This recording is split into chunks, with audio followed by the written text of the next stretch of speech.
একটা ছবির শিল্পী অনেকেই অন্য একটা ছবিকে ডাউন করার জন্য অনেক চেষ্টা করেছে। এবার শাকিব খানের পক্ষই কথা বললেন একসময়ের জনপ্রিয় চিত্রনায়ক ইলিয়াস কাঞ্চন। তিনি বরাবরই শাকিব খানকে নিয়ে নেগেটিভ কথা বলে আলোচনায় থাকেন, কিন্তু হঠাৎ করে তিনি একজনকে কড়া জবাব দিয়ে শাকিব খানকেই বড় বানিয়ে দিলেন।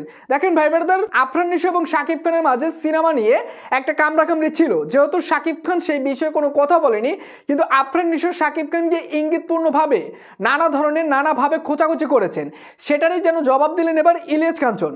তিনি বলেছেন, আমরা এর আগে দেখতে পেয়েছি যে এর আগে ঈদে সিনেমা নিয়ে একে অপরের ভিতরে একটা খোঁচাখুচি ছিল, এখন সেই হিরো কোথায়? কারণ শাকিব খান এবং আফরান নিশোর সিনেমা যখন রিলিজ হয় ঈদে, সুরঙ্গ এবং প্রিয়তমা, তখন কিন্তু সুরঙ্গ টিম রায়হান রাফি বলেন এবং আফরান নিশো বলেন, তারা কিন্তু সবাই শাকিব খানকে খোঁচা মেরে কথা বলছেন আলোচনা আসার জন্য। যে কারণে এখন যখন সুরঙ্গর পরিচালক আফরান নিশোর পরিচালক যখন শাকিব খানকে নিয়ে তুফান সিনেমা তৈরি করতেছে, সেই ক্ষোভ ধরেই ইলিয়াস কাঞ্চন বলেন, এখন তো তার পরিচালক তাকে নিয়ে সিনেমা করতেছে, তাহলে সেই হিরো কোথায়? এই খোঁচাখোঁচির কারণে ইন্ডাস্ট্রিতে শেষ হয়ে যাচ্ছে এবং শাকিব খান যে এ সময় সব থেকে ভালো কাজ করতেছে সেটা নিয়েও তিনি প্রশংসা করেছেন। দেখেন, তুফানের মতো সিনেমা, এত বড় একটা বিগ বাজেটের সিনেমা, সেটার কাজ কিন্তু আফরান নিশোকে দেয় নাই, সেটা কিন্তু শাকিব খানই করতেছে।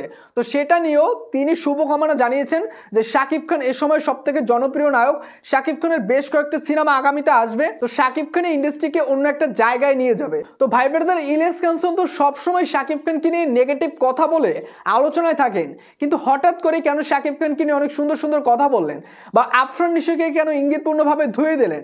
এই বিষয়ে স্যার আপনাদের কি মন্তব্য হচ্ছে অবশ্যই কমেন্ট করে জানিয়ে দেবেন। এবং আমার চ্যানেলটিতে নতুন হয়ে থাকলে নিত্য নতুন আপডেটগুলো সবার আগে পাওয়ার জন্য চ্যানেলটি সাবস্ক্রাইব করে রাখবেন।